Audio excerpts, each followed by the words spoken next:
There's a thought experiment that I end up dumping on all my acquaintances eventually. And do you think that people today are happier than, say, 10,000 years ago? When there was no technologies, when people were just running around doing whatever else they were doing. And there is a very exact answer to that.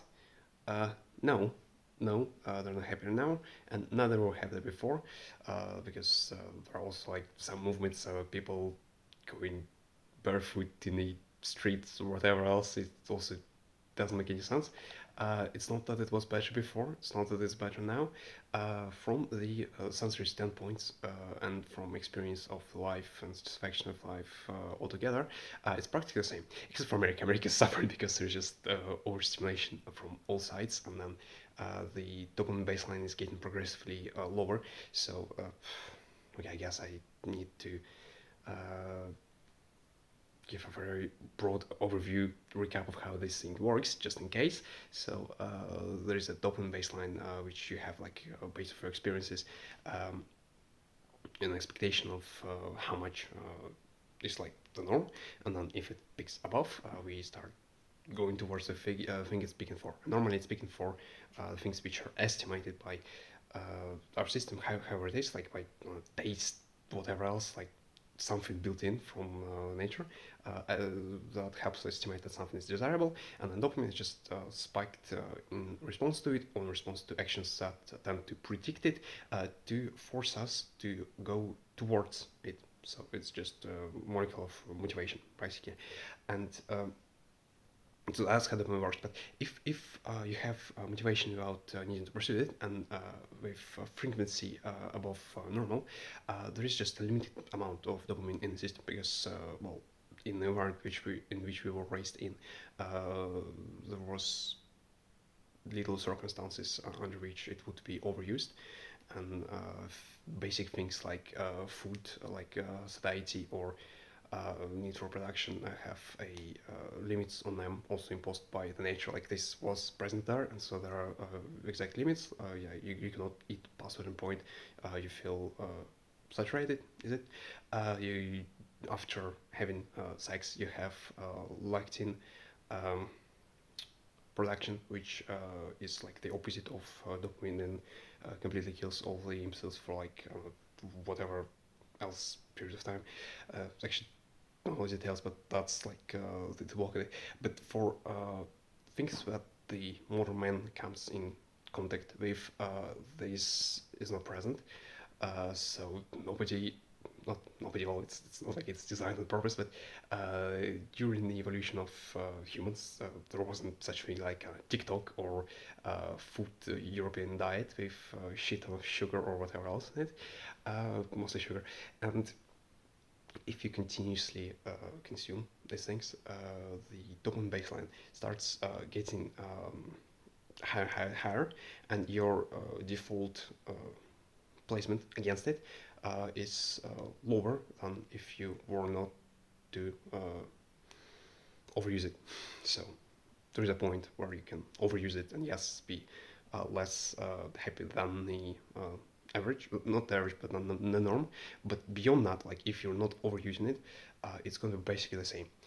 There's safety nets on both sides, and basically, if you're not American or uh, okay, half of more populations overusing it actually, but whatever, like that's details. In general, it's kind of the same. And so the technology, whatever else the specifics of life, do not influence your satisfaction of it or its quality, and the exactness of activities does not matter. Meaning that you can get addicted to anything. The circuits for addiction or pursuit are the same dopaminergic circuits, same thing, and it's meant initially for well, going outside of your comfort of the cave or whatever else, the tree probably, and gathering um, the food. And then with emergence of all other ways to spike dopamine, they are also activated by them, right? Uh, but the thing is, they can be activated by absolutely anything. They are universal, and the satisfaction with life, if you continuously engage in whatever activity, it's going to be the same as long as it's like not over the top to the point where it starts getting depleted, like where we get outside of the safety net, right? But up to this point, it's going to be the same. There's going to be initial period of adaptation, and afterwards, it's going to be the same. So if you stop playing video games for uh, forever, you're gonna have initial period of adaptation where you're gonna feel under stimulated, probably overly hungry too, because you have understimulation and the body starts trying to think what the hell is going on. Like I'm understimulated, probably I'm hungry, because again the basic things, it's all the very basic systems. But that's deviation. The But afterwards, you will get to the point where you have the same satisfaction from whatever else activity you're indulging in as it was at some point with video games. It just takes time um, to adapt. It's not going to be instant because again we have a long history of predictions that's saying that this is like the level where we can expect the dopamine to be, and the older you are, the more difficult it's going to be to switch. But at some point you're going to just adapt to new circumstances, new level of dopamine, and be the same level of satisfied as you would be otherwise, right? Um, and the dopamine rushes are actually incredibly powerful. Like there are people addicted to water. There are some crazy stories. Like the I've been listening to some science podcasts, and there's one story where a patient of a patient was addicted to water, to just drinking water. Like that's a real story, and then she at some point died from it, like to that extreme. And I think initially she was addicted to something like drinking, maybe alcohol or whatever, and then were able to switch to water, but then retain the connection, something like this. I'm not sure, but the point is, she was addicted to water, and she had cravings towards it. Point being that you can force yourself to get addicted to literally anything if you structure the self-reinforcement in a particular way. Uh, I've already babbled, blubbered about. I already talked on this at some point, uh, maybe yesterday, but there is no need for, or rather, there is no need for external rewards. You just need to know that you're on the right path, and it's efficient.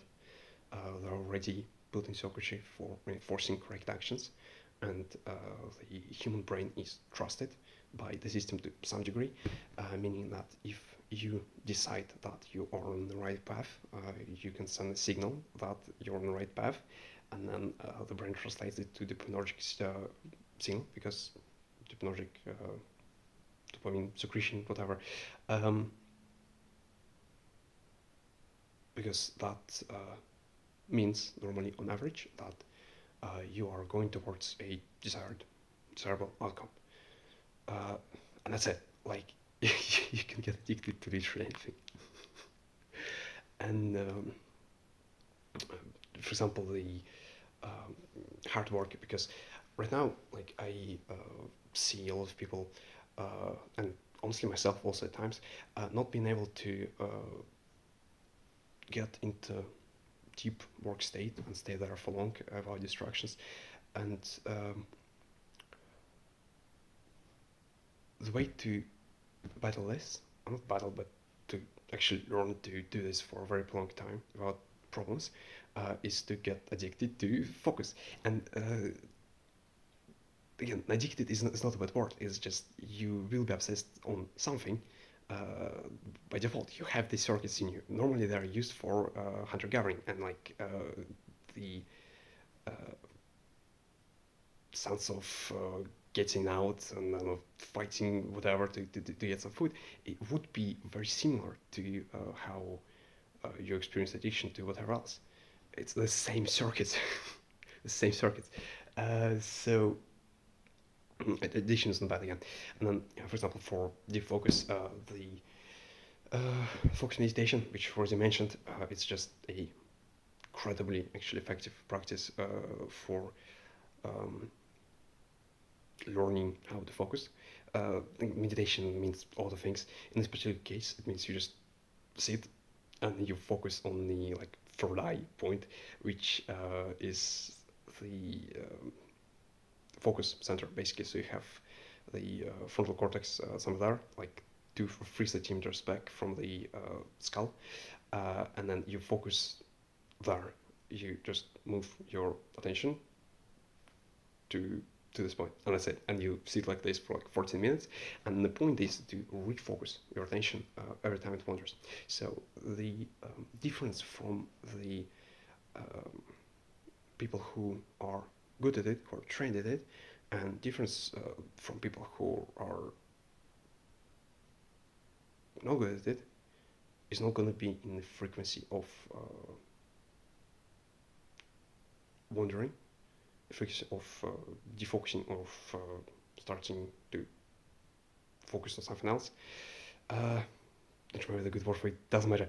The frequency is going to be the same. The only difference is how fast they are able to refocus back on the thing. And then every time, this is the only difference. Like the difference from the people who are great at focus and who are suck at it is how fast they're able to refocus back. That's it. The frequency of wandering away from it is going to be the same. This is the crazy part, right? And then the great thing is that every time you refocus, you actually train your brain physically. You train it to be better focused. Every single time you move your focus back, no matter during the meditation, this focus meditation, or whatever else, you train your brain to do this every single time during the focus meditation. Just like focused on refocusing, so you'll have more opportunities and more utilized opportunities, right? But and it's like easier to wander, so you just have more times that you do that, and it's gonna lead to larger improvement. But anytime you do this, this is improvement. So every single time, I cannot stress this enough, you refocus, you improve your ability to focus. And just knowing this can then allow you to acknowledge this fact that every time you, like after you got your focus back, you know that you just got a tiny bit better at it. And this is enough to send reinforcement signal for you to like reinforce this behavior. Because you already have circuits with like it's very direct things, right? And then if that just continues, you are going to get addicted to hard work. This is how this works. And if currently you are having different addictions, unhealthy addictions, and whatever it is, TikToks, games, eating sugary foods, um, or whatever else people are addicted to, initially it's gonna be less captivating, right? It's gonna be a withdrawal period. It's gonna be several weeks, but gradually you'll get to the point where the same circuits are just starting to be used for different purpose, which you have selected knowingly, and which are you also reinforcing knowingly. And then that's it. That's it. Like there's just a static cost for switching, and there's I guess prolonged cost for making sure to not re-engage in the previous destructive behaviors, because well, no matter how far you drive, you're the same distance away from the uh, how the hell it's called, the the thing near the road, the hole near the road. God damn it, the thing that the car can get.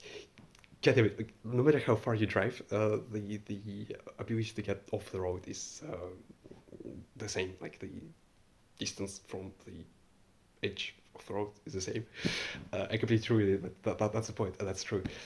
So there's going to be for every bad addiction which you had, it never is gonna go away, and you have to be on the constant lookout to not engage in things that can trigger it. But other than that, the cost is pretty much static. And if you want to ever start doing something productive with life, the pertained costs are going to be there anyway. So you cannot escape them after you've already engaged in, after you've already acquired addictions to some things. That's inescapable. So. Um, that's pretty much it. That's pretty much it. You just pay a static cost, and then you are addicted to doing good things. You can do this. This is very straightforward. It takes effort. It takes deliberate knowing what you're doing, deliberate structuring of how approaching it. But